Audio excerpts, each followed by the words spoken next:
Таджикистан ответил на нахальное заявление кыргызской стороны. Подписывайтесь на обновление и точно будете в курсе всего самого важного.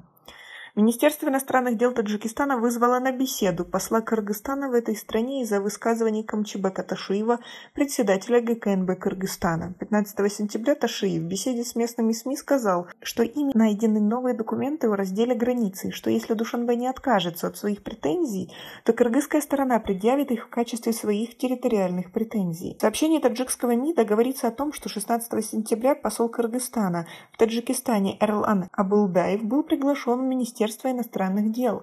В ходе беседы до сведения посла была доведена обеспокоенность таджикской стороны, появившимся 15 сентября в информационном пространстве высказывания высокого государственного должностного лица Кыргызстана по вопросам таджикско-кыргызской границы, говорится в сообщении. МИД Таджикистана подчеркивает, что подобного рода комментарии способны нанести серьезный урон ходу переговорного процесса по делимитации демаркации таджикско-кыргызской границы, а также взаимному доверию. 15 сентября Камчыбек Ташиев сказал журналистам, что найдены новые документы, согласно которым многие земли страны перешли Таджикистану.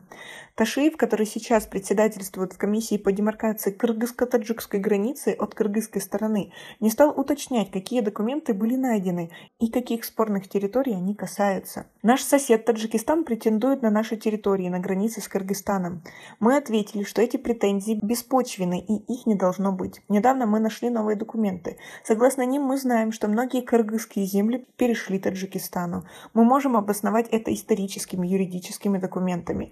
Если соседняя сторона не откажется от своих территориальных претензий, то мы тоже будем предъявлять их. У нас на это и силы, и возможностей хватает, заявил Камчыбек Ташиев. У нас есть возможности для того, чтобы вернуть наши земли, которые перешли соседям 10-100 лет назад, отметил Ташиев, не называя при этом какой-либо пограничный участок.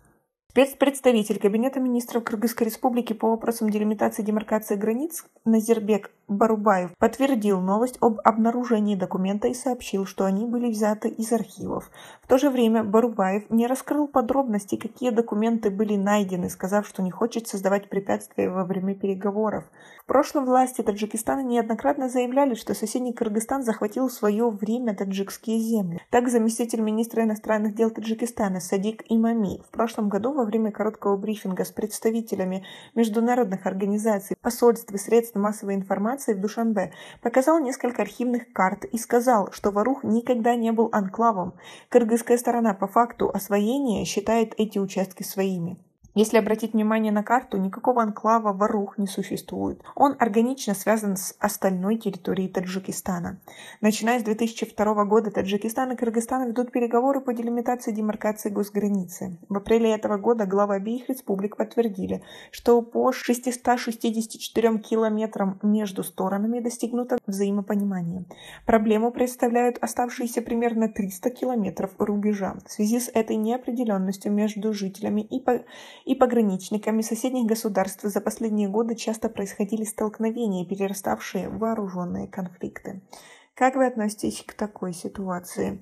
И как вы думаете, смогут ли наши страны решить этот вопрос без ссор и скандалов? У нас пока на этом все. Оцените наше видео подпиской и лайком. До скорой встречи.